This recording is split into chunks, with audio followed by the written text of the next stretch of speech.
శ్రీ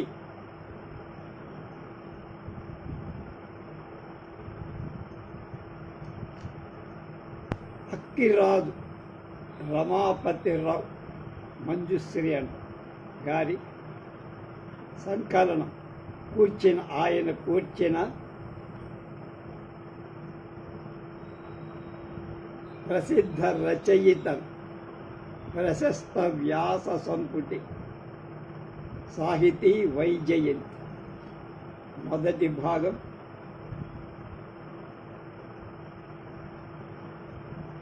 పదమూడు 9/20. ఎవరు ఈ రమాపతిరావు గారు? ఆయన గురించి తెలుసుకునే తర్వాత లోపల ఆయనకి ఇది చెయ్యటానికి ఆయనకు ఉన్నటువంటి గొప్పతనం ఏమి?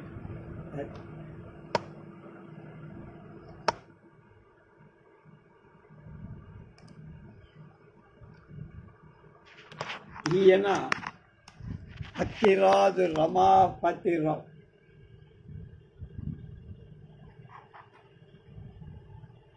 తెలుగు సాహిత్యంలో విమర్శలలో రచనలు దిగ్గంతుడైన అనేక సార్లు మేము కృష్ణా జిల్లా రచయితల సంఘ సభలకు ఆయన వస్తుండేవారు. ఆయన చూసారు.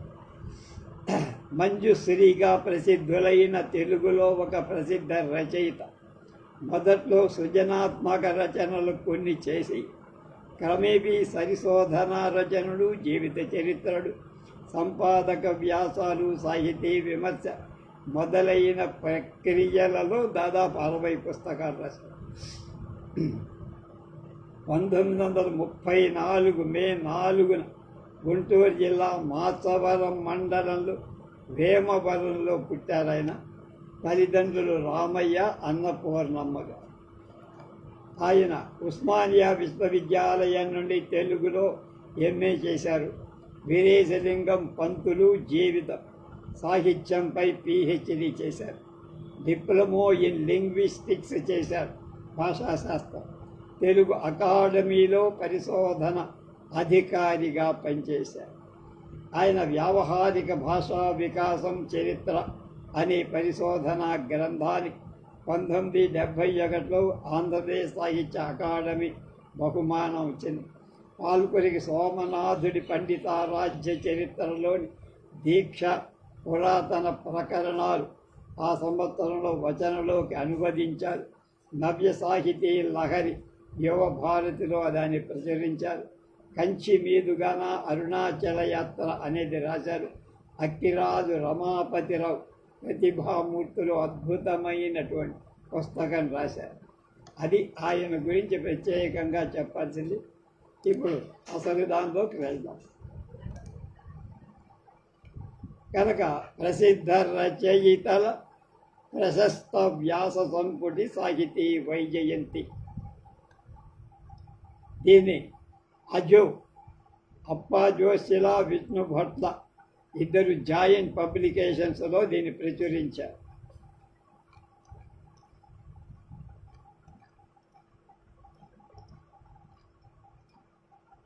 ₹200 ఈ పుస్తకం విలువ.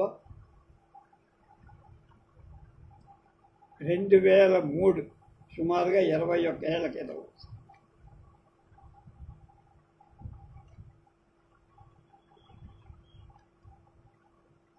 అక్కడ కొన్ని మాటలు చెప్పారు, చేద్దాం. అజో విభో ప్రచురణల గురించి చెప్పారు. ముందు పుస్తక ప్రచురణ సంస్థలలో, వ్యవస్థలలో మన సంస్కృతి సంప్రదాయాలను, ఆధునికతను, సామాజిక ఆదర్శాలను రెంటినీ 2 కళ్ళుగా చూసుకునే ప్రచురణ సంస్థ ఇప్పుడు తెలుగువారికి ఒక్కటి కూడా లేదు. ఇది ఎంత విచారకం. నిన్న నుంచి నేడు ఉద్భవిస్తుంది, నేటి నుంచి రేపు ఉద్గమిస్తుంది. మన తండ్రులు మన సొత్తునో ఆస్తినో సువ్యవస్థను ఆశించి అందుకోసం ఏర్పాటు చేసి ఉంటే వాళ్ళ పట్ల ద్రోహ బుద్ధితో ప్రవర్తించటం తప్పు కదా. మన తండ్రులు మనంత నాగరికులు కారనుకోవడం, విజ్ఞానులు కారనుకోవడం మన అవివేకం. ఏ దేశానికైనా, ఏ జాతికైనా, ఏ భాషా సాహిత్యాలకైనా పరంపరాయాతమైన కొన్ని విశ్వాసాలు, కొన్ని ఒక జీవన విధానం, కొన్ని విలువలు, కొన్ని ఆదర్శాలు, కొన్ని ఆశయాలు. అవి ఏమిటో సమాజానికి అవి ఎంతవరకు ఉపయోగమో ఎంతవరకు ఆటంకమో తెలుసుకోకుండా గతాన్ని నిరసించకూడదు. దానిని వర్తమాన అవసరాలకు తగినట్లుగా జీవన పద్ధతులకు ఉద్దిగగా తీర్చిదిద్దు. ఈ శతాబ్ది ప్రారంభమే, సహస్రాబ్ది ఆగమమే గొప్ప ఆశలతో ఆకర్షణలు, ఆగామి శుభపాదక శాంతి సుఖ సాధ్య వాగ్దానాల మన ముంగిట వచ్చే నిలిచి. అయినా ఆందోళనకరమైన పరిస్థితులు, సహనం, అసహనం, అశాంతి, క్రౌర్యం, హింస ప్రపంచవ్యాప్తంగా మన దేశంలో తమ పొడుగు నీడను వ్యాపింపచేస్తూనే ఉంది.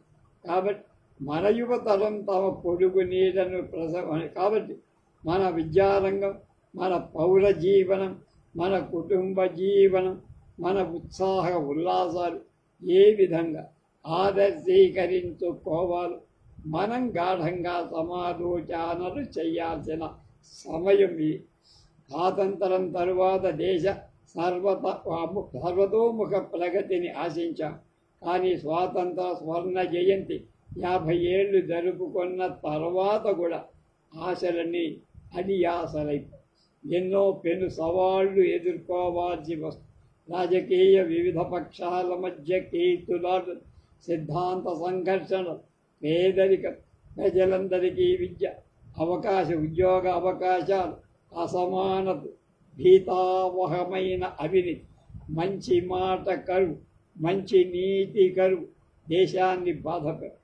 ధర్మం బోధించగల పెద్దలు, హితవును ఉపదేశించగల సమర్థులు ఉపేక్షగా నిస్సహాయులుగా ఏం చెయ్యలేకుండా ఉన్నారేమో తెలియదు. కాబట్టి ప్రజలలో ఒకసారి సాంస్కృతిక అవగాహన ప్రచోదితం కావాలి. ఈ పని పుస్తక అపేక్షితం కాక అన్య సాధనాల వల్ల జరగదు కదా. ప్రసార మాధ్యమాలు ఈ తక్షణ కర్తవ్యాన్ని సమర్థంగా నిర్వహించే సవాలును స్వీకరిస్తున్నట్టుగా కనపడు. స్వచ్ఛంద సేవా సంస్థలు కూడా ఇందుకోసం ఆర్తితో పూనుకోబడు.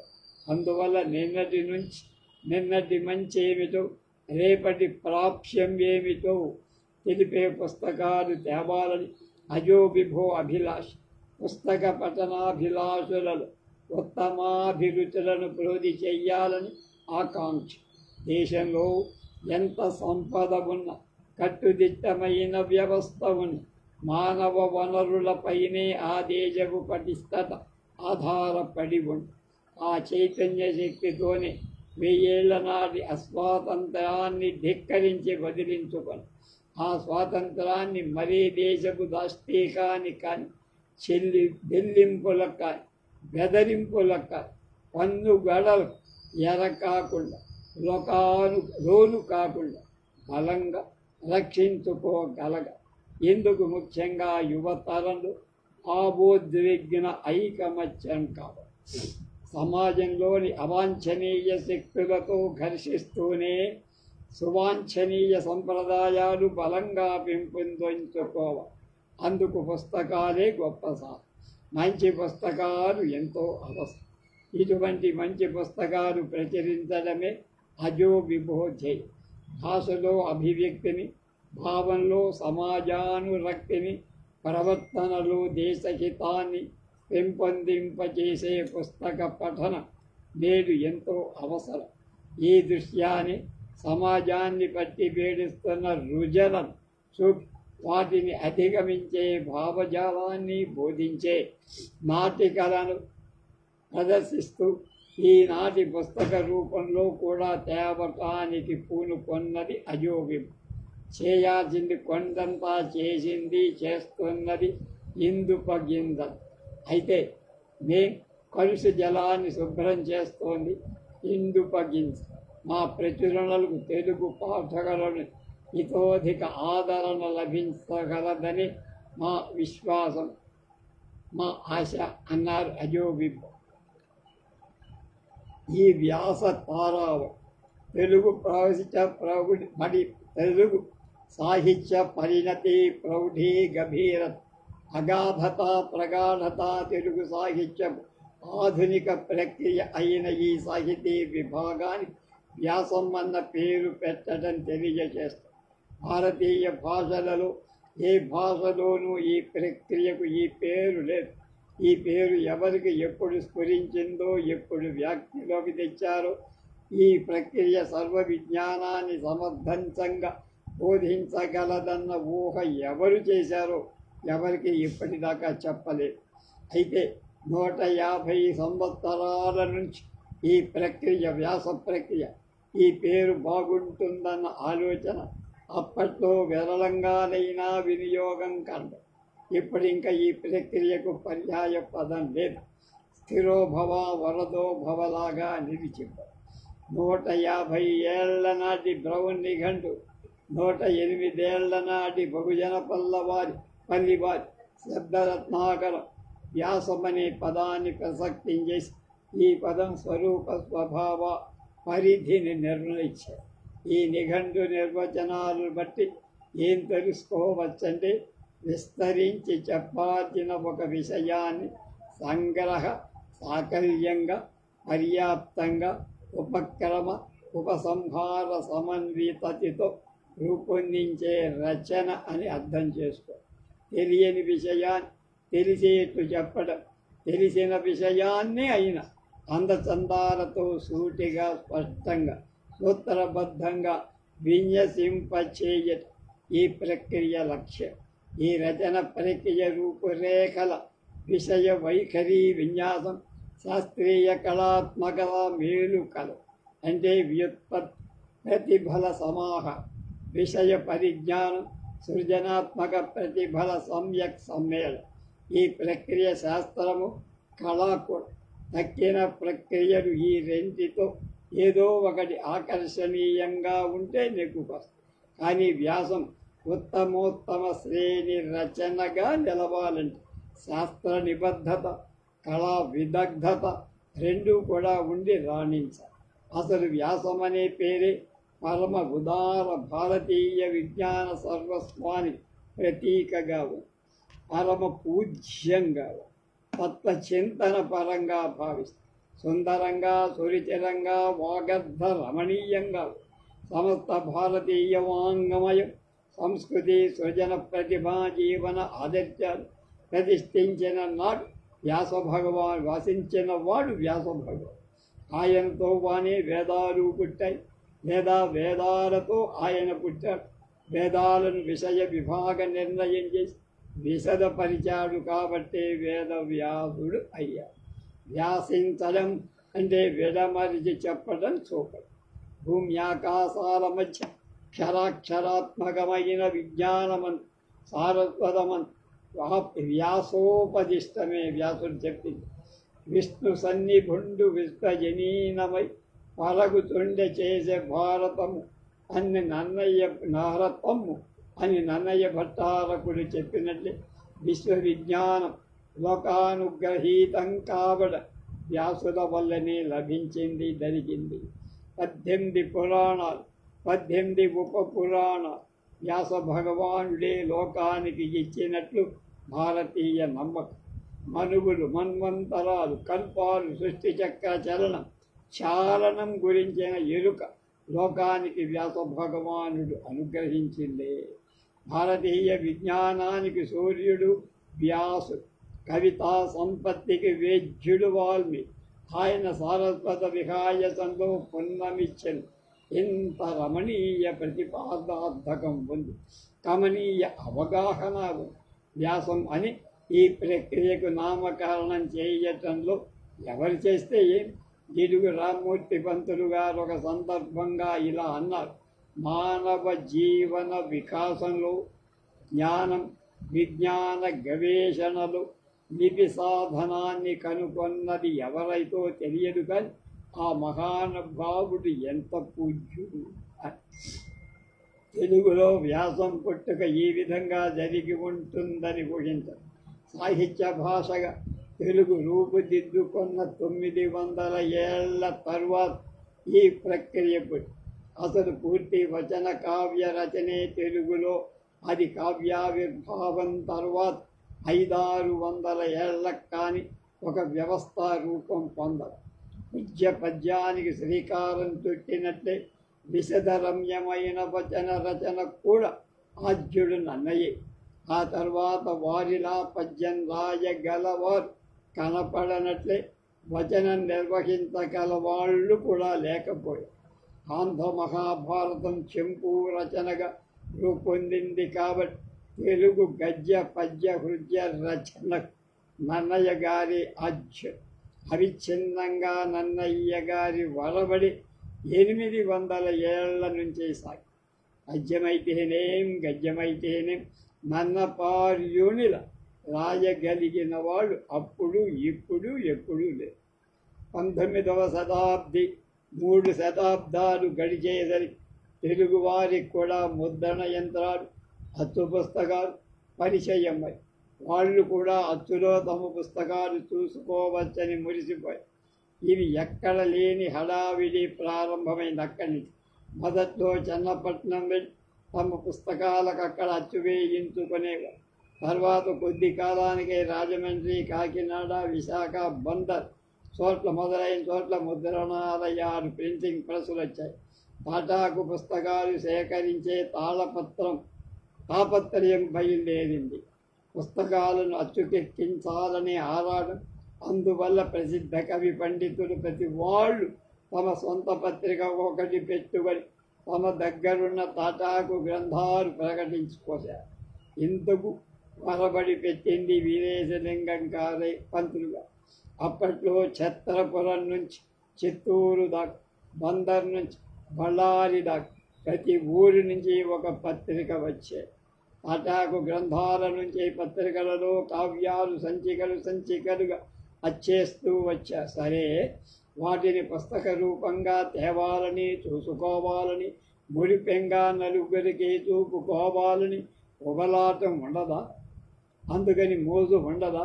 అది ప్రారంభమై 1940లో పురాణం హయగ్రీవ శాస్త్రి గారు భాగవతం అచ్చు వేసి 1840లో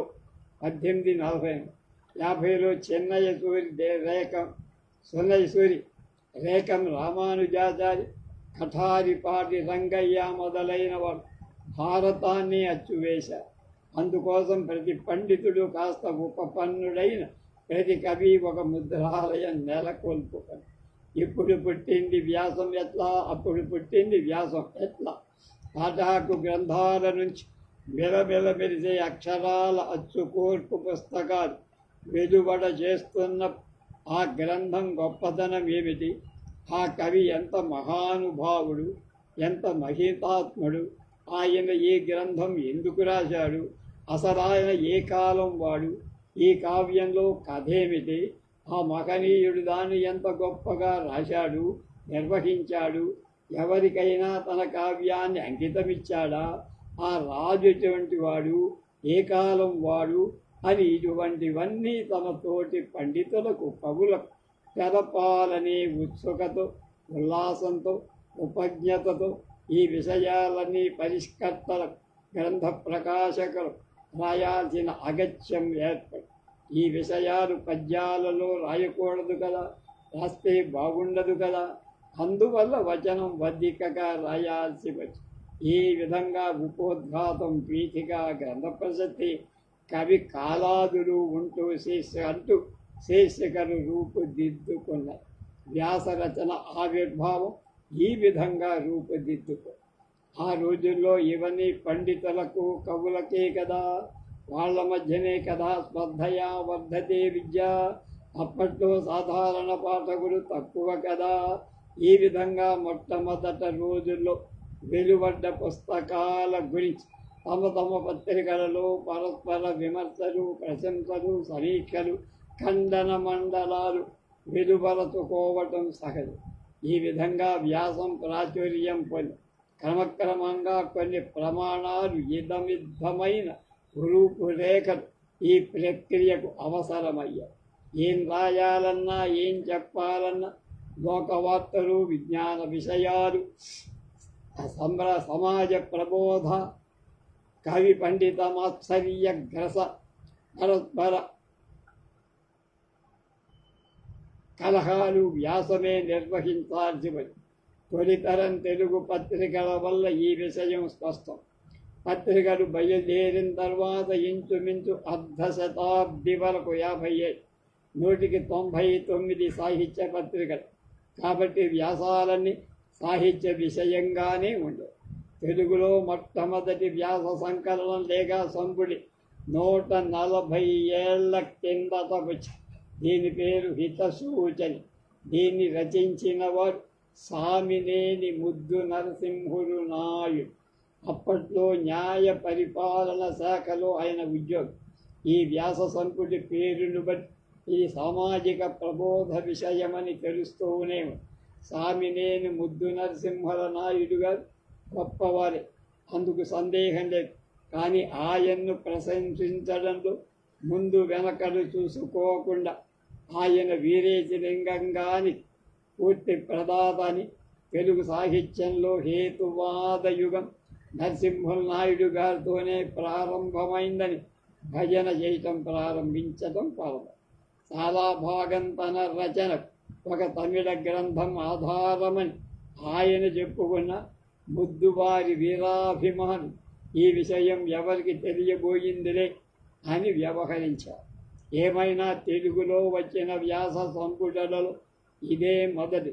ఆశ్చర్యం ఏమిటంటే వ్యాసం సాహిత్య విషయంగా మొదలైన సంపుటీకరణగా సామాజికంగా మొదటగా ఆవిర్భవించి అటు తరువాత 5 ఏళ్లకు బెంగుళూరులో ఒక బాలికా పాఠశాల తెలుగు ఉపాధ్యాయుడు స్త్రీ కళా కల్లోలిని అనే పేరుతో 2-3 భాగాలుగా ఒక వ్యాస సంపుటి ప్రకటించారు.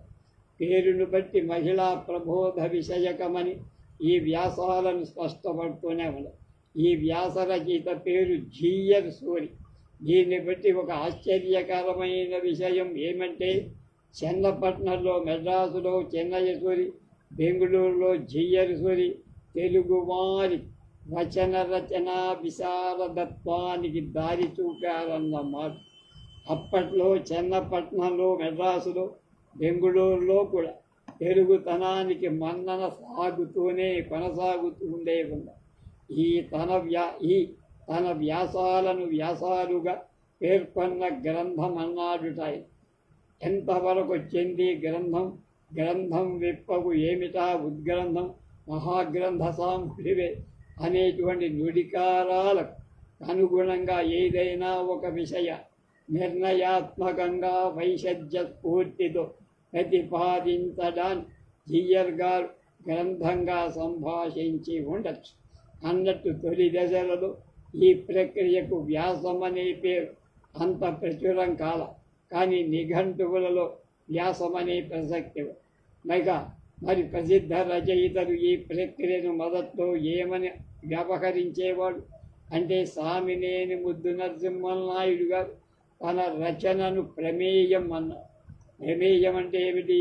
ఏదైనా ఒక విషయానికి సంబంధించిన భోగట్ట, జోక్యం, సమాచారం, ప్రమేయాలు మనం చదువుకొని లెక్కల్లో నేర్చుకున్నారు. సమాచార నిర్ధారణ, సంబంధిత విషయాల కూర్పు అని ఆయన భావించి ఉండదు. మరి ఆ కాలంలో పరవస్తు వెంకట రంగాచార్యులు అనేవారు మహాపండితులుండేవారు. స్వతంత్ర మహామహోపాధ్యాయ షడ్దర్శనై పాలక అని ఈ విద్వత్ప్రభువు పేరు. వీరు ఆంధ్రదేశంలో అకాలంలో ఒక వెలుగు వెలిగారు. 1887లో విక్టోరియా రాణి తన గొప్ప అదృష్టానికి స్వర్ణోత్సవం జరుపుకుంటూ ఉండగా భారతదేశంలో లోక విస్తృతులైన పండితులను సత్కరించాలని ఆమెకు బుద్ధి కలిగి వాళ్ళకి మహామహోపాధ్యాయ అనే బిరుదివ్వాలని ఘనత వహించిన బ్రిటిష్ ప్రభుత్వం వారికి మనసైంది. అప్పుడు భారతదేశమంతా విచారణ జరపగా బ్రిటిష్ ప్రభుత్వం వారికి 4 మహామహులు లభించారు. అందులో ఒకరు పరవస్తు వెంకటరంగాచార్యుల ఆధునిక కాలాన తెలుగు వారిలో వీరు మొట్టమొదటి మహామహోపాధ్యాయులు.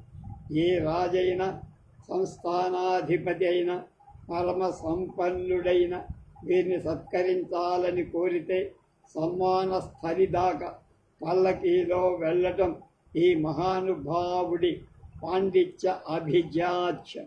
ఆ షరతు అంగీకరించిన వాళ్ళే ఆయన్ని సత్కరించారు. అయ్యా మీకు సన్మానం చేస్తానంటే కుదరదు అబ్బాయి, నన్ను పల్లకీలో తీసుకెళ్ళాలి, అప్పుడే వస్తానని అనేవాడు ఆయన. అదే ఆయన గొప్పతనం. అలాగే దాన్ని ఒప్పుకొనే చేశారు. వారు సంస్థానాధిపతులైనా సరే భారతీయ వారి దేవిడి ముందు ప్రసాద బహిప్రాంగణం ముందు వారు పల్లకి దిగేవారు కాదు. భారతీయ భాషలలో మొట్టమొదటిసారి విజ్ఞాన సర్వస్వ నిర్మాణాన్ని ఊనిక వహించింది కూడా ఈ మహానుభావుడు.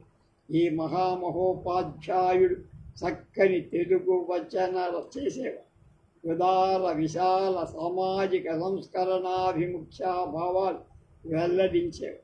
ఈ పండిత చక్రవర్తి వీరేశలింగం పంతులు గారికి సంఘ సంస్కరణ భావాలకు మార్గదర్శి. అంటే వీరి గొప్పతనం ఎటువంటిదో తెలుసుకోవాలి. అంతేనా, సకలాంధ్రదేశ విస్తృత కవిలోకమూర్ధన్యులైన తిరుపతి వెంకట కవుల గురువులైన చర్ల బ్రహ్మయ్య శాస్త్రి గురువరేణ్యులకు పరవస్తు వారు గురువు. అది రంగాచార్యుల వారు మాకు పరమ గురువులని చల్లపల్లవారు తమ కథలు గాథల్లో మర్చిపోయిన రమాకాంతరావు గారు చల్లపిల్లవారి కథలు గాథలు కూడా సంపుటీకరణ చేసి ఇంతకు ఆ మహానుభావుడు తెలుగులో వ్యాస రచయితల మొదటి తరం వారిలో ఒక. ఆ రోజుల్లోని పత్రికలలో వీరు వ్యాసాలు వస్తూ ఉండేవి. అయితే వీరి ప్రక్రియకు వ్యాసంల అంటే శంఖున పోసిన తీర్థమే అయ్యే. అప్పటి నుంచి అందరూ కళ్ళకద్దుకొని పుచ్చుకునేవారు. ఆయన ఏమన్నారు, ఇటువంటి రచనలు సంగ్రహం అన్నారు. అంటే ఎన్నో ఆకరాల నుంచి విషయాలు సంగ్రహించి చెప్పడం అని శ్రీవారి భావం అయ్యుండదు. తర్క సంగ్రహం మొదలైన వాడుక ఉంది కదా.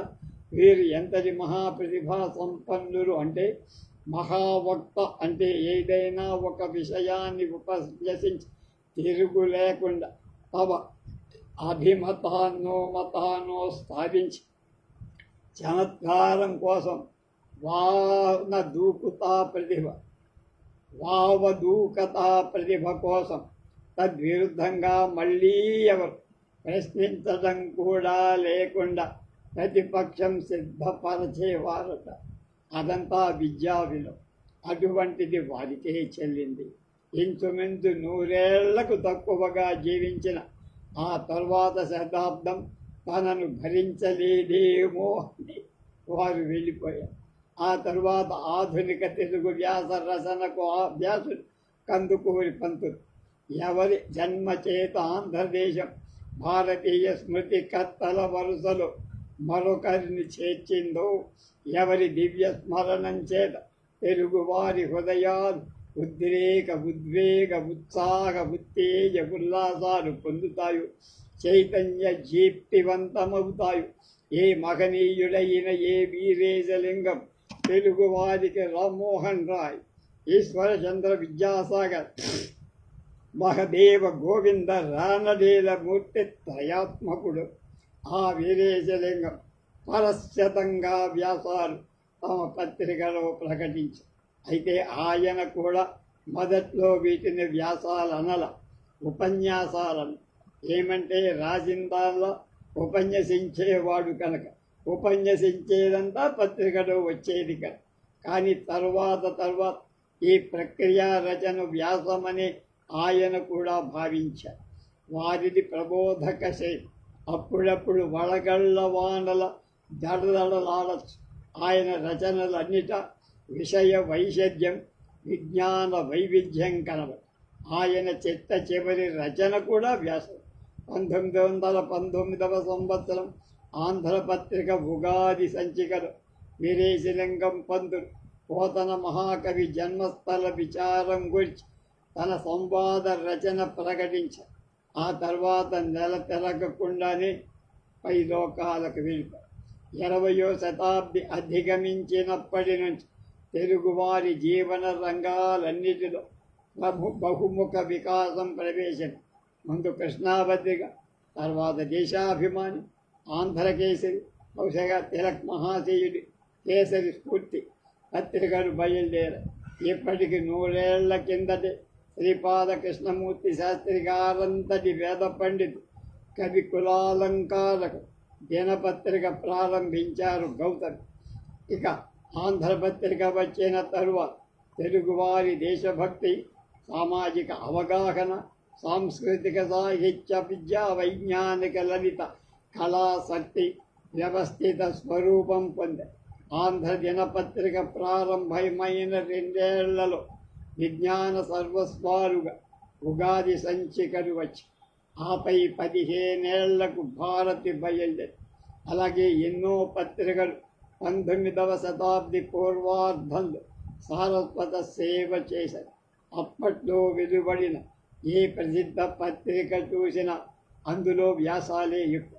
కవిత్వమో, నాటకమో, నవలో, చరిత్రలో దేని గూర్చి చెప్పాలన్నా, విశదంగా చేయాలన్న అందుకు అనువైన రచన వ్యాసం. ఇక విమర్శ ప్రక్రియ కూడా వ్యాసమే ఆలంబం. ఈ విధంగా అనుకున్నప్పుడు 20వ శతాబ్దిలో కొన్ని వేల సంఖ్యలో వ్యాసాలు వచ్చాయి. ప్రధానంగా సాహిత్య పత్రికలైన త్రిలింగ, ఆంధ్ర సాహిత్య పరిషత్ పత్రిక, ప్రబుద్ధాంధ్ర, రెడ్డిరాణి, ప్రతిభ, జయంతి లాంటి పత్రికలు ఎక్కువగా వ్యాసాలే ప్రచురించాయి. బహుశా తక్కిన సృజనాత్మక ప్రక్రియల రచయితలు అందరికంటే సంఖ్యా బాహుళ్యంలో వ్యాసరచయితలో ఎక్కువ మంది ఉండి ఉంటారు. 20వ శతాబ్ది తెలుగు సాహిత్య వికాసాన్ని వ్యాసం నిర్వహించిన పాత్ర గొప్ప. చెప్పుకోదగిన వ్యాస రచయితలెందరూ ఈ శతాబ్దికి వచ్చారు. ఒక 50 మందైన ఫస్ట్ గ్రేడ్ గణ్యులైన వ్యాస రచయితల పట్టికను మనం చెప్పచ్చు. 19వ శతాబ్దిలో బట్టి ఆ శతాబ్దంలో గొప్ప సారస్వత సేవ చేసిన వాళ్ళని మినహాయించి 20వ శతాబ్దిలో వ్యాస రచనలో ప్రతిధితులైనటువంటి శ్రీ తిరుపతి వెంకట గౌడ్, కట్టమంచి రామలింగారెడ్డి, వేలూరి శివరామశాస్త్రి, విశ్వనాథ్, నోరి నరసింహశాస్త్రి, జడదవోలు వెంకట్రావు, మల్లంపల్లి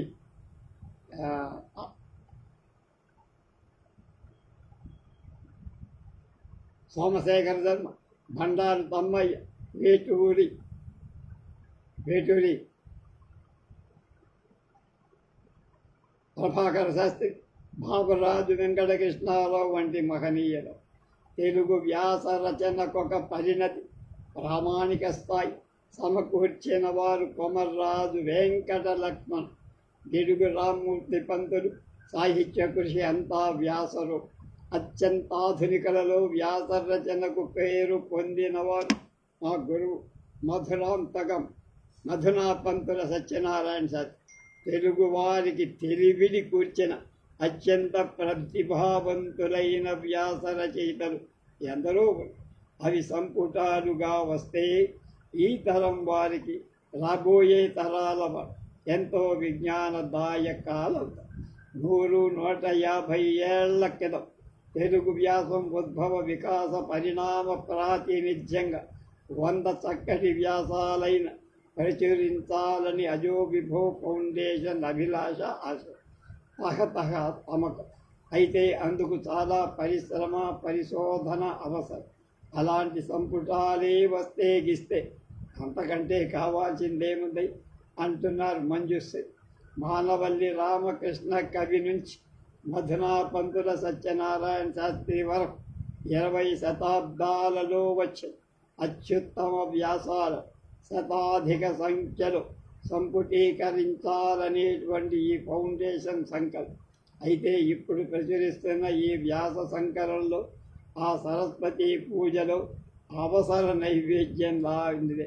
ఓ కొబ్బరి ముక్కో లేదా బెల్లం ముక్కో అరటిపండు పెట్టి అవసర నైవేద్యం పెడతాం. అలా ఈ వ్యాస సంకలనానికి సాహితీ వైజయంతి అని పేరు పెట్టడంలో ప్రాగల్భ్య సూచన అంటూ ఏం లేదు.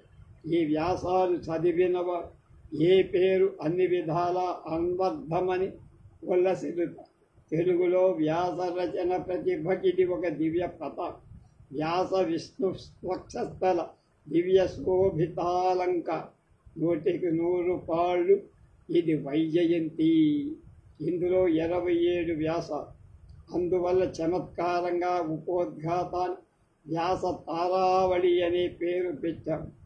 భారతీయ సంస్కృతికి ఆకాశమే అన్నిటికీ ఆధారం. అంతేకాక శబ్దగుణం ఆకాశం కూడా. కాల నిరూపణం, కాల కొలమానం, కాల గణనం అన్నీ ఖగోళంపై ఆధారపడున్నాయి. నిన్నటిదాకా వరుస పెట్టి సుమారుగా 20 రోజులు గొబ్బూరి వారి వైజ్ఞానిక విశేషాలన్నీ చెప్పుకున్నాం. జ్యోతిర్వేదం మొదలైన కనుక దివోలోకమే భువి భానవులు నడుపుతుంది, పైదే కిందది నడుపుతారు. ఇది భారతీయుల విశ్వాసం. రోహిణి, ఆర్ద్ర, ధనిష్ట, జ్యేష్ఠ, స్వాతి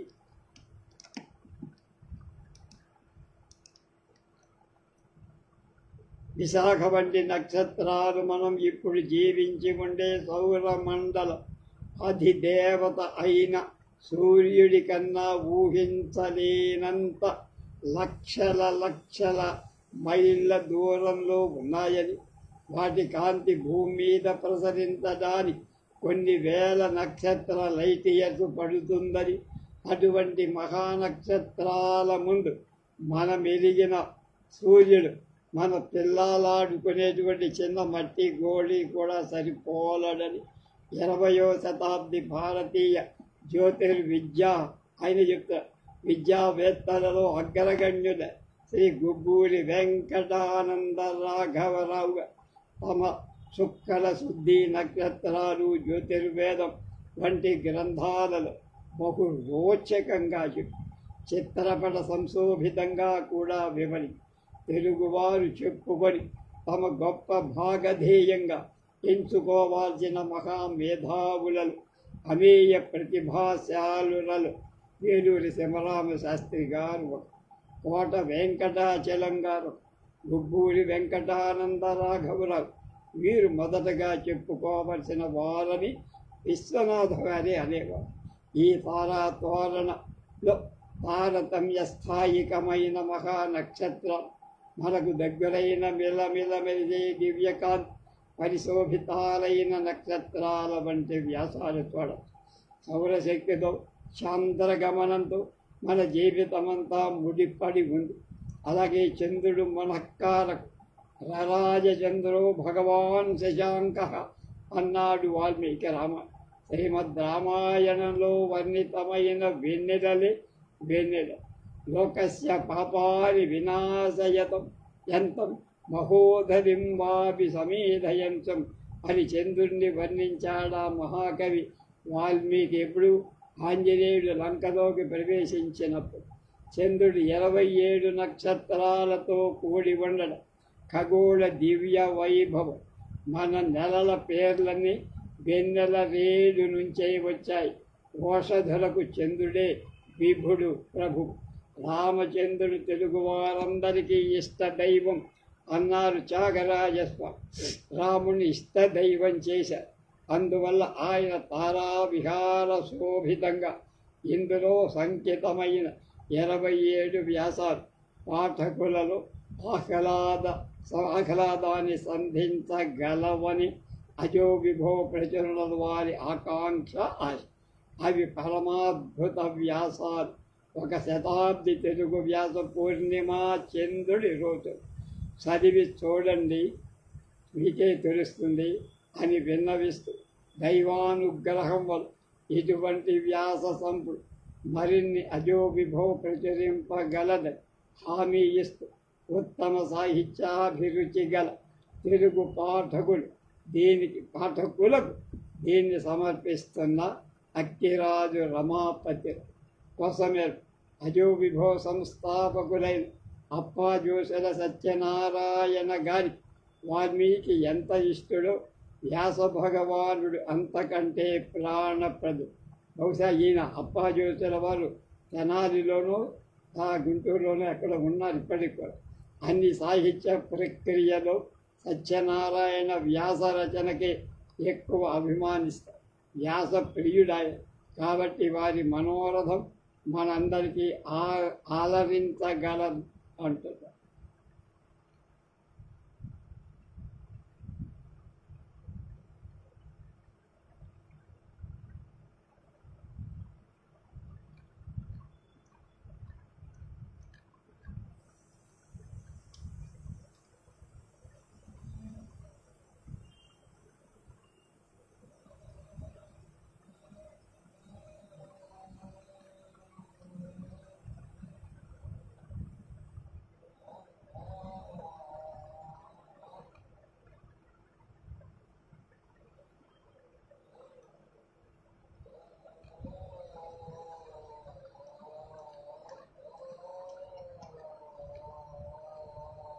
మొదటి వ్యాసం వేద సూక్తం శ్రీ నూకల సత్యనారాయణ శాస్త్రి.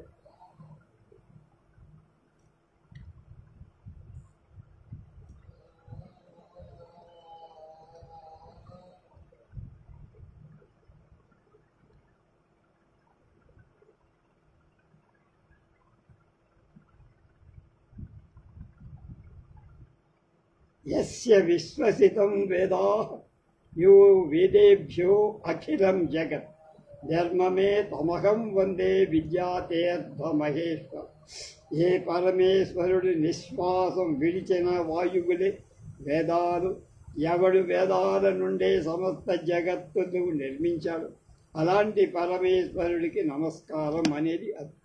వేదాలు వైదిక కర్మలను ప్రతిపాదిస్తే కర్మలను విధించటం కానీ లేక నిషేధించటం కానీ కొన్ని అర్థాంతరన్యాసాలను, ఉపమానాలను, నిదర్శనాలను, రూపకవాక్యాలను బోధిస్తాయి. వాటిని మనం వేద సూక్తులని కానీ వైదిక లోకోక్తులు కానీ అని చెప్పచ్చు. వాటి నుండి మనకు ఆనాటి సాంఘికాచారాలు, హిందూ సభ్యత మొదలైనవి తెలుస్తాయి.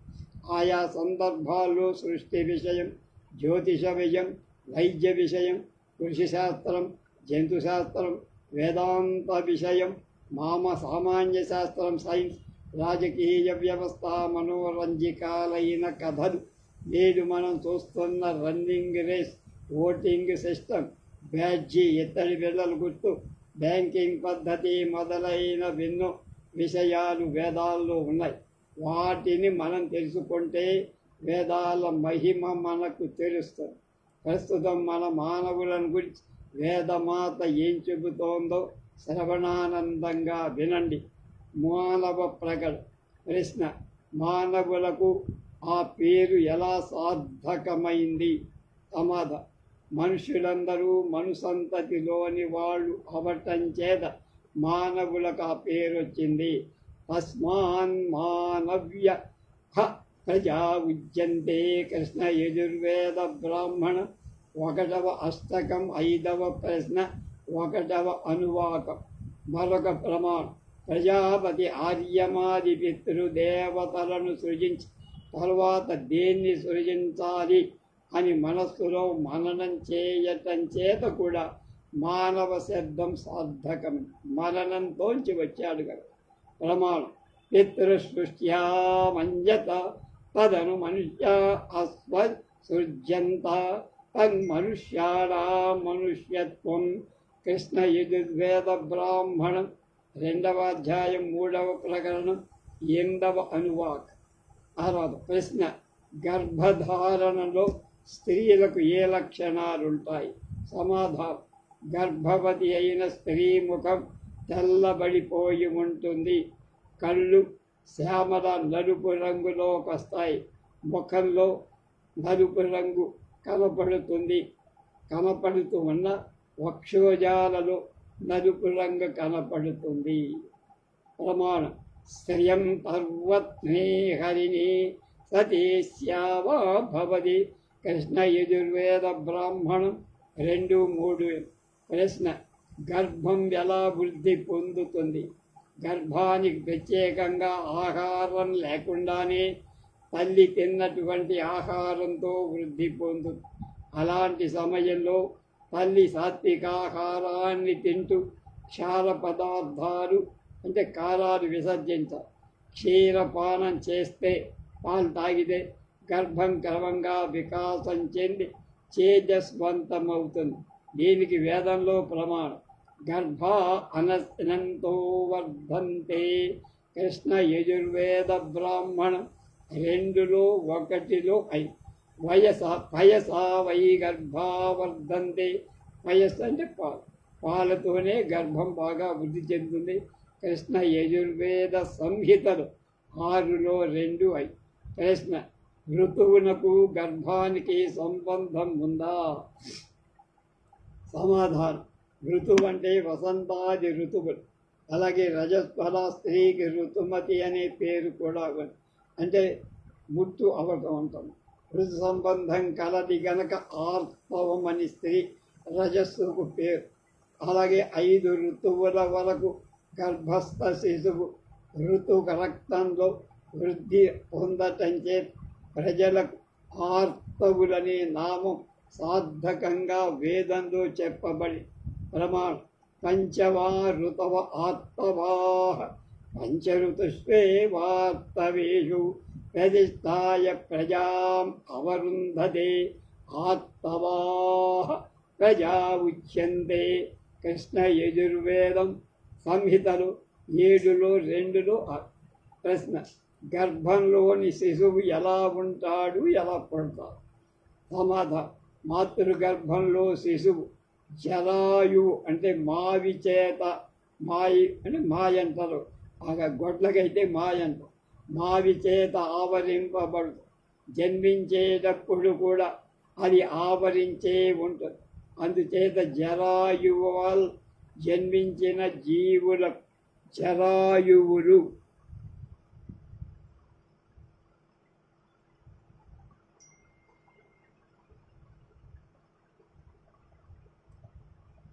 అనే పేరు వచ్చింది. ప్రమాణం ఏమిటి? గర్భో జరాయుణ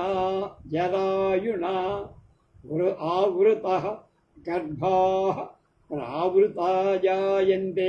కృష్ణ యజుర్వేద సంహితలు 6లో 1లో 3.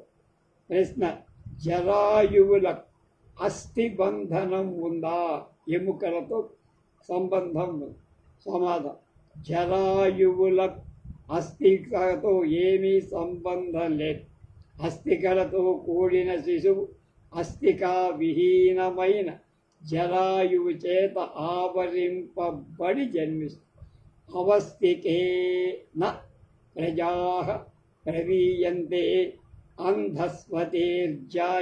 మళ్ళ జరాయువులకు అంటే మాయ వల్ల పుట్టే జీవులకు అస్థికలతో అంటే ఎముకలతో సంబంధం ఉందా అని అడిగితే లేదు.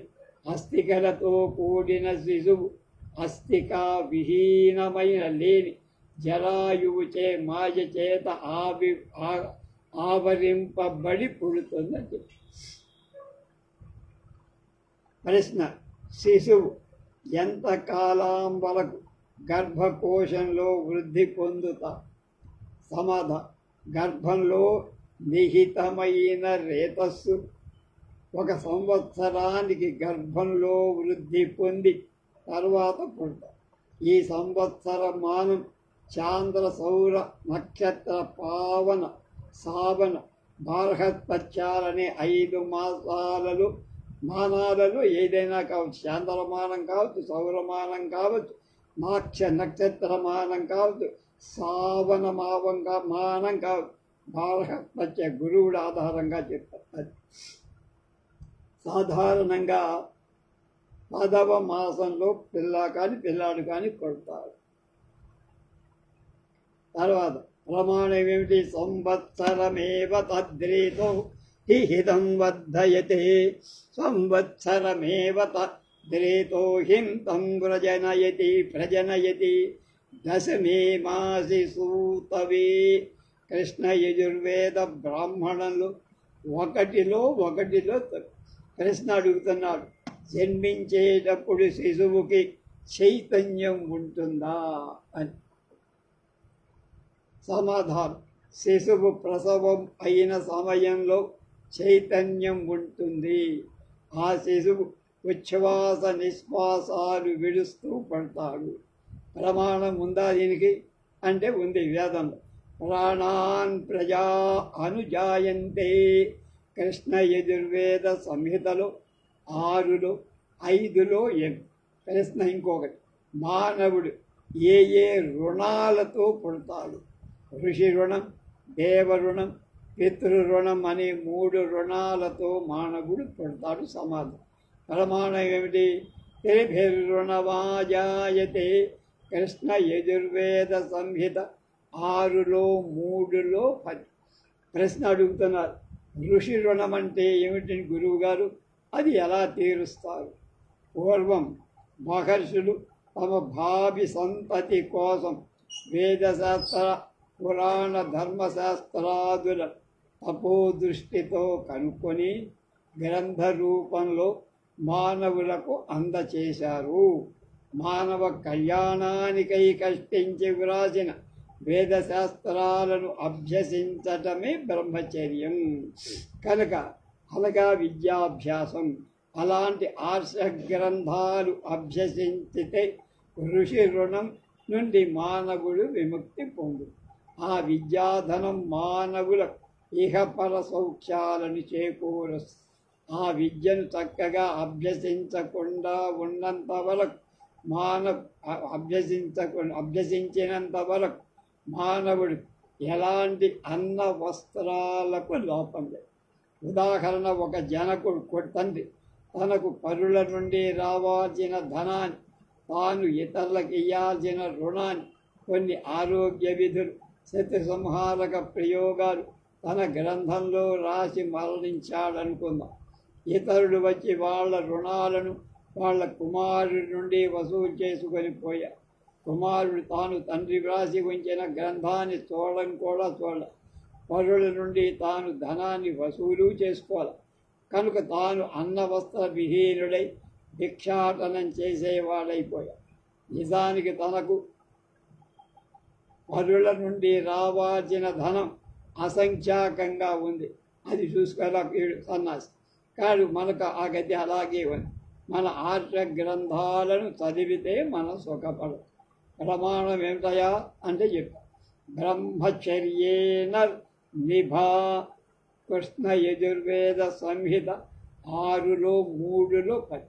ప్రశ్న ఇంకొక: దేవ రుణం అయిపోయింది, మొదటి అయిపోయింది. దేవ రుణం అంటే ఏమిటి? పితృ రుణం అయిపోయింది. అది ఎలా?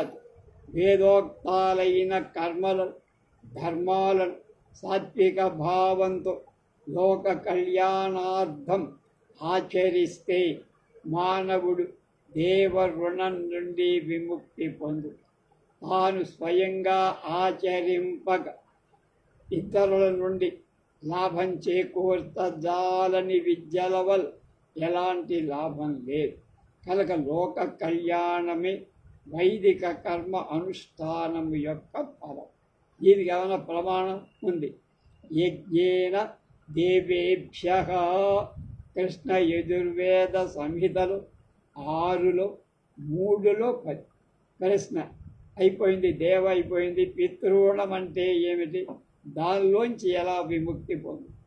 పుత్రుడు తన మాతాపితరులకు ఎంతైనా రుణపడి ఉంది. స్వగృహస్థానాన్ని స్వీకరించి వార్షిక శ్రద్ధాదులు 14 మొదలైనవి, తాను కన్యాదానం, గయాశ్రాద్ధం, నిత్య పితృతర్పణం మొదలైనవి చేయటం చేత పితృణం నుండి పుత్రుడు విముక్తుడు. ప్రమాణం ఏమిటండి దీనికి అంటే ప్రజయా పితృభ్య ఏవ వా అనృణో యః పుత్రీ కృష్ణ యజుర్వేద సంహిత 6లో 3లో 10. వేదకాలంలో పుత్రుణ్ణి అధికంగా ప్రేమిస్తారా లేక పుత్రికను ఎక్కువగా ప్రేమించే వాళ్ళ? అది ప్రశ్న, మంచి ప్రశ్న. అన్ని కాల సమాధానం. అన్ని కాలాలలో మగ పిల్లవాళ్ళని ఎక్కువగా ప్రేమించే దానికి ప్రమాణం స్త్రియం జాతా పరాస్యంతి ఉత్సుగుమాగం సంహరంది. కృష్ణ యజుర్వేద సంహిత 5:5. పుత్రుడిని అధికంగా ఎందుకు ప్రేమించాలి? అమ్మాయి మీద ఎందుకు ప్రేమ ఉండకూడదు? సమాధానం, స్త్రీలు ఇంద్రియ విహీనులు, అంటే శుక్ల ధాతువు వాళ్ళకి ఉండదు. అందుచేత వాళ్ళకి సోదరులతో దాయభాగం లేదు. కన్యక ఎప్పటికైనా ఇతర ద్రవ్యమే, ఇతరులకు చెందాల్సిందే. కనుక స్త్రీకి మాతాపితరులను ఉద్దేశించి పారలౌకికమైన పైతృక కర్మలు చేయటానికి అధికారం లేదు. అంటే తద్దినాలు అవి ఆడవాడు పెట్టకూడదన్నది. యో అర్ధహరస్స పిందదాయి, అంటే ధనంలో అధికారం కలవాడికి పిండదానం కూడా కర్తృత్వం ఉంటుంది. అదే పుత్రుణ్ణి అధికంగా ప్రేమించడానికి ప్రమాణం. స్త్రియో నిరింద్రియ అదాయాధీరవి పాపాత్ పుంస ఉపస్థితరం వదంతి. కృష్ణ యజుర్వేద సంహిత 6లో 5లో 8. అలా ప్రశ్న, పురుషుడైనంత మాత్రం చేత పూజార్హుడా? అది పురుష చిహ్నాలు గల శ్మశ్రువులు గడ్డం మీసం ఉన్నంత మాత్రంతో యోగ్యుడు కా. తన జ్ఞానేంద్రియాలతో కర్మేంద్రియాలతో సత్కర్మలు చేస్తూ ధర్మ అవిరుద్ధాలైన కామాలను అనుభవించకుండా ఉన్నవాడే పుత్రుడు. ధర్మానికి లోబడి ఇవన్నీ అనుభవించేవాడే పుత్రుడు, గౌరవాన్ని. దీనికి ప్రమాణం నవాయేతేన సర్వః పురుషః యది తయితో లోమాని తతో నఖాన్. కృష్ణ యజుర్వేద బ్రాహ్మణ 1లో 2. ప్రశ్న, శిశువుకి ఆహార అపేక్ష ఎప్పటి నుంచి కలుగుతుంది? శిశువుడికి ఆహార అపేక్ష పుట్టిన తరుణం నుండే కలుగుతుంది, భూమి మీద పడగానే. జాతకర్మ అంటే పిల్లవాడికి పాలు ఇవ్వటంతోనే ప్రారంభం. నేడు దీన్ని ఉపనయనంతో కలిపి, గొడుగుతో కలిపి చేయటం ఆచారం. ప్రమాణం ఏమిటి? జాతోన్నమత్తి. కృష్ణ యజుర్వేద సంహిత 5:3-2. పుట్టగానే వాళ్ళకి ఆహారం. అది దక్షిణగం స్థలం ప్రతిదాస్య ఆపస్తంభ గృహ్యస్వత్. మానవుడికి ఆహారం ఎప్పుడెప్పుడు నిర్ణయించబడి, మానవుడికి ఆహారం అహస్సునందొక పర్యాయం పగలు, రాత్రి కాలం ఒక పర్యాయం నిర్ణయించబడి, ఇది వైశ్వానరాగ్ని అందు చేయబడి అగ్నిహోత్ర ఫలంలాగా ఉంటుంది. ఈ నియమాన్ని ఉల్లంఘించి చేసిన వాడు ఆరోగ్యానికి విహీనుడై రోగగ్రస్తుడవు. దీనికి ప్రమాణం ద్విరహన్నో మనుష్యేభ్య ఉపక్రియతే రాతశ్చ సాయం చ. కృష్ణ యజుర్వేద బ్రాహ్మణ 2, 5, 6 ఇవన్నీ మనకు వచ్చేసే చెప్పేసుకున్నవే, కొత్త మీకు. ప్రశ్న అడుగుతున్నాడు, క్షుత్తు ఆకలి మానవుడికి ఏ విధంగా సహకరిస్తుంది? సమాధానం, ఆకలి వేస్తే కానీ మానవుడు ఆహారం తినడు. భుజించిన ఆహారం వల్లనే శరీరానికి బలం, పుష్టి, ఇంద్రియ వృద్ధి కలుగుతుంది. కానీ అదే మానవుడి ప్రాణశత్రువై అనేక దుష్కార్యాలు చేయిస్తుంది. ఆ క్షున్నివారణ కోసమే మన ప్రయత్నాలన్నీ ఉపయోగిస్తున్నాం. కోటి విద్యలు కూటి కొరకే అనే లోకోక్తి ఇందుకే వచ్చి. ప్రమాణం ఏమిటండి గురూజీ అంటే, క్షుద్ధు వై మనుష్యస్య భ్రాతృవ్యః. కృష్ణ యజుర్వేద సంహిత. ప్రశ్న, ఆహారానికి ప్రమాణం ఏమిటి? ఎంత ఆహారం తినాలండి గురూజీ అంటే న్యూనాధికారు కాక మధ్యమ ప్రమాణంతో భుజించిన అన్నం శరీరాన్ని ఆరోగ్యాన్ని, పుష్టిని, సంతుష్టిని కలిగిస్తుంది. యుక్తాహార విహారస్య అని భగవద్గీత చెప్పి, అంటే తక్కువ కాక ఎక్కువ కాక మధ్య రకమైన ఆహారం. దీనికి ప్రమాణం మధ్యతో హ్యన్న మసిదం ధినోతి. కృష్ణ యజుర్వేద బ్రాహ్మణులు 1లో 2లో ప్రశ్న వేస్తున్నాడు. మళ్ళా శిశువుకి నామకరణం చేయటానికి అది ప్రత్యేకమైన నియమంతో కూడి ఉండటానికి కారణం ఏమిటి? దానికి చెప్తున్నాడు సమాధానం. కుంభకారుడు అంటే కుండలు చేసేవాడు ఘటాలను నిర్మిస్తూ మొదట్లో అన్నిటినీ ఏ రకమైన తేడా లేక ఏకాకారంగా చేసి తర్వాత దాని ఘటమని నీళ్లు తాగే కొండని మృత కుంభం అంటే నెయ్యి వేసుకునే పాత్రని శరాబమని దధిస్తారి అని పెరుగు వేసేదని వాటి రూపాలను బట్టి పేరు. అలాగే భగవంతుడు జీవరాశుడు మొదటగా నామం అంటే పేర్లు లేకుండానే సృష్టి తర్వాత పేర్లు పెట్టి ఆ నామరూపాలు ప్రజాపతిలాగానే సర్వవ్యాపకమై నామభేదం కానీ రూపభేదం కానీ లేకపోతే వ్యవహారంలో దుర్ఘటం ఎవరిని పిలుస్తావో ఎవరికి తెలియదు. అలాగే అందుచేత నామకరణం సద్వ్యవహారార్థం చెయ్యాలి. ఈ నామం స్థిరపరచడం అనేక సమస్యలు వస్తాయి. వాటిని పరామర్శింపజాలని వాడు దాని జోలికి వేయటం రాకూడదు. గుండప్ప, పుల్లయ్య, చెట్టి, చిన్ని, బుచ్చి మొదలైన పేర్లతో వ్యవహరిస్తారు.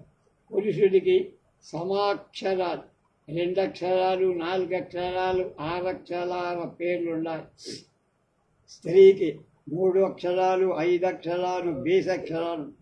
ఏ అక్షరం మొదట ఉండాలి అనే నియమాలు కూడా ఆపస్తంభ సూత్రంలో వివరింపబడ్డాయి. నక్షత్ర నామాలైన రోహిణి, ఆర్ద్ర, మృగశిర, అనురాధ మొదలైనవి నదీ నామాలుగా గంగా, యమున, కృష్ణవేణి, నర్మదా మొదలైనవి, కల్పలత, సంతానం, పారిజాతం మొదలైన వృక్షనామాలు. వీటిని నిషేధించాలి, పెట్టద్దంటుంది. మహాకవి షేక్స్పియర్ తన నాటకానికి ఉపయోగమైన నామకరణ చేసుకోలేక యాజ్ యూ లైక్ ఇచ్చాడు. మీ ఇష్టం పేరు పెట్టుకుంటారా బడ్డూస్ అన్న. అది పాఠకులకే వదిలేసి ఇవాల్టి కవులకు అదొక సమస్య. మన ఆంధ్ర రాష్ట్ర నిర్ణయానికి నామ నిర్వచనానికి కల్లోలం మనం చూసే ఉన్నాం. ప్రజాపతిలాగాని సర్వవ్యాపకాలైన రూపాలను మనసా ధ్యానించేయటానికి నామం జపించే వాళ్ళకి భగవంతుడు పరమమిత్రుడు. ఈ వేద ప్రమాణమే హిందూ మహమ్మదీయ క్రైస్తవులకు క్రమంగా నామ జపన, సంకీర్తనం, నమాజు, ప్రార్థనం ఆధారమై ఇద్దరు శత్రువుల మార్గం పరస్పర నామాలతో శత్రువులు మార్గంలో పరస్పర నామాలతో ఆహ్వానించుకుంటే అది మిత్రులవుతారు. సఖ్యం సాత్తపదీనం అని చెప్పింది. అది తర్వాత దీనికి ప్రమాణం ఉందా? రూపం వై ప్రజాపతిరితి తస్మాదాహు నామ వై ప్రజాపతి రితి నామ్నా చేద్వీయతే మిత్రమేవ భవతై. కృష్ణ యజుర్వేద బ్రాహ్మణులు 2లో నక్షత్రనామ, నదీనామ, వృక్షనామాశ్చ గర్హిత అన్నాడు ఆపస్తంభసు. నామాలు పేర్లు ఎన్ని విధాలు స్వామి? వాటిలో ఏది గొప్పది శ్రేష్టం? జన్మనామం ఒకటి, పౌరుషనామం ఒకటి. అంటే బిఏ, ఎంఏ, కవి సమ్రాట్, మంత్రి, సేనాపతి మొదలైనవి పౌరుషనామం. అవి కలవ గౌరవనీయులను ఆర్థికంగా అభివృద్ధి చెందేవాడు. ప్రమాణం ద్వినామా బ్రాహ్మణ ఊర్ధుక. కృష్ణ యజుర్వేద సంహిత 6లో 3లో 1. కృష్ణ మానవ దేహం చేత మానదేహంలో ఏ అవయవం ప్రధానమైన మానవ శరీరం 6 భాగాలుగా విభజింపబడిందబ్బాయి అని జవాబు చెబుతూ రెండు చేతులు, రెండు పాదాలు, పొట్ట, శిరస్సు. వీటిలో శిరస్సు ముఖ్యం. శ్రోత్రద్వయం, నేత్రద్వయం, నాసాద్వయం, రసనేంద్రియం. ఈ సప్త విధాలైన ప్రధాన ఇంద్రియాలలో శిరస్సు అందులో ఉండటం చేసి శిరస్సే ప్రధానమైంది, ప్రబలమై. గార్హస్య గాత్రస్య సర్వస్య గాత్రస్య శిరప్రధానం అనే సూక్తి అందుకే కనుకే శిరస్సుకు ఉత్తమాంగం అని ప్రమాణం. షోడావిహితో వై పురుష సప్తశీర్షణ్యాః ప్రాణాః కృష్ణ యజుర్వేద బ్రాహ్మణం. ఒకటిలో రెండులో ప్రశ్న వేస్తున్నారు. మళ్ళీ కర్మేంద్రియాలను కాదు, హృదయాన్ని కాదు, ప్రధానమైందని ఎందుకు చెప్పలేదయ్యా నువ్వు అంటే దానికి సమాధానం వాక్కు, చెయ్యి, కాలు, వాయువు, గుహ్యేంద్రియం అనే ఈ పంచకర్మ ఇంద్రియాలలో వాగింద్రియం మాత్రమే ముఖంలో శిరస్సులో ఉంది కనుక మిగిలిన వాటి కంటే వాక్కే ప్రధానమైంది ప్రమాణం. ఇదే ఏకత్వంలో భిన్నత్వం. మన జాతి నిర్మాణంలో కూడా ఇదే మూలసూత్రం. జ్ఞానేంద్రియ సహాయంతో కర్మేంద్రియాలు తమ కార్యాలు చేస్తాయి కనుక కర్మేంద్రియాలు హృదయం కాదు, ప్రధానం కాదు. అది కాదు మానవుడు తన ప్రతిభను వీర్యంలో శీర్షస్థానమైన జ్ఞానేంద్రియ సహాయంతో ప్రదర్శిస్తాడు కనుక ముఖం ప్రజాపతికి సంహితం ఇష్టం కనుకనే దేవతా దర్శనం చేసేట ప్రధానంగా ముఖాన్నే చూడాలి. ముఖాన్ని కప్పిపుస్తే శరీరాన్ని కబంధాన్ని గుర్తుపట్టడం ప్రమాణం. ప్రాణానాం వాగ్జ్యోతిరుత్తమా కృష్ణ యజుర్వేద సంహిత 6:6 ఏ తావద్వై పురుషే వీర్యం యత్ ప్రాణాః కృష్ణ యజుర్వేద బ్రాహ్మణ. రెండులో ప్రశ్న శిశువును కన్న తల్లి మళ్ళా ఎంతకాలానికి గర్భవతి కావచ్చు? శిశువు జనించిన సంవత్సరానికి తల్లి మళ్ళా గర్భవతి కావచ్చు. దీనికి వేద ప్రమాణం. సంవత్సరం ప్రజా అనుప్రజాయంతే కృష్ణ యజుర్వేద సంహిత 6లో 3లో 7. ఇక మొదటి ప్రశ్న జన్మించిన శిశువు ఎంత కాలానికి మాట్లాడు? జన్మించిన 1 ఏడాదికి శిశువు కొద్దిగా మాట్లాడతాడని సమాధానం. ఏకహాయనా మనుష్యావాచకం వదంతి కృష్ణ యజుర్వేద సంహితలో 6లో 7 చెప్పారు. కృష్ణ అడిగాడు, ఆది మానవుడు తన సంతానానికి ఏ విద్య నేర్పేవాడండి? దానికి కారణమేమి? సర్వ విద్యలకు వేదమే మూలం రా. దానిలోనే అన్ని శాస్త్రాలు ఉన్నాయి, సారాలు ఉంది కనుక ఐహిక ఆముష్మిక ఫలాలు ఇస్తుంది. ఎన్నటికీ అది నాశనం లేది. చోరాదులకు అసాధ్యం. దానం చేస్తేన కొద్దీ పెరుగుతుంది. అందుచేత ఆది మానవుడు తన సంతతికి వేద విద్యనే నేర్పాడు. విద్యా నామనరస్య నోర నహార్యమని సూక్తి. దీనికి ప్రమాణం ఏమిటి గురువు గారు అంటే చెప్పారు. రుచో యజోగంషి సామాని సాహి శరీరం వృతా సదాం కృష్ణ యజుర్వేద బ్రాహ్మణం. 1లో 2లో 1. ప్రశ్న అడుగుతున్నాడు, తండ్రి ఎలాంటి కుమారుని ఎక్కువగా ప్రేమిస్తారు? సమాధానం, తనకు సేవా శుశ్రూషలు చేస్తూ ఆజ్ఞా ప్రకారం నడుచుకునే కుమారుణ్ణే తండ్రి ఎక్కువగా ప్రేమ. అలాగే దూరంగా ఉన్న కుమారుడి కంటే తన దగ్గర ఉన్న కుమారుడిని ఎక్కువగా. ప్రమాణం ఏమైనా ఉందా వేదంలో? శుశ్రూషు పుత్రానాగ్ హృజ్యతమ నీదిష్టో హృజ్యతమ కృష్ణ యజుర్వేద బ్రాహ్మణం. 2లో 3లో 10. ప్రశ్న అడుగుతున్నాడు, తండ్రి పుత్ర ప్రేమను వదలలేక పరలోకానికి కూడా పోవటానికి ఇష్టపడకపోవటానికి కారణమేమిటి? వ్యామోహం వల్ల ఎందుకు వెళ్ళట్లేకపోతే అప్పుడు చెప్తాడు, పుత్రుడంటే మాతా పితరుల హృదయ ఖండాల యొక్క అఖండ ఆకారం. ఆ పుత్రుడే వాళ్ళ హృదయ ఖండం అవటం చేత హృదయ విహీనమైన శరీరం వాళ్ళు పరలోక సౌఖ్యానికి ప్రమాణం. తస్మాదస్మాద్ధమం లోకం నా అభికామయతి పుత్రో హి హృదయం. కృష్ణ యజుర్వేద బ్రాహ్మణ రెండులో ప్రశ్న. అందరికీ ఇష్టమైన వాళ్ళు ఎవరు గురువు గారు అంటే పశుపక్షి మానవ దేవ దానవాదులు అందరికీ ఇష్టమైన ప్రియమైన వాడు భార్య. పెండ్లాం బెల్లం ముక్క అనే లోక వ్యూక్తి వేద ప్రమాణం నుండి వచ్చింది. దానికి ప్రమాణం పత్ని హి సర్వస్య మిత్రం. కృష్ణ యజుర్వేద సంహిత 6:2-9. బెల్లం తల్లి అల్లం అంటారు కదా. స్త్రీలు ఎవరిని ఎక్కువగా కామిస్తారు? సాధారణంగా స్త్రీలు గాయకుడిని ఎక్కువగా బాగా సంగీతం లోకంలో నాటకాలలో నటిస్తూ మధురంగా గానం చేసే గాయకుడిని విశేషంగా ప్రేమించి వరించిన సంఘటనలు ఎన్నో. ప్రమాణం గాయంతగ స్త్రియ కామయంతే.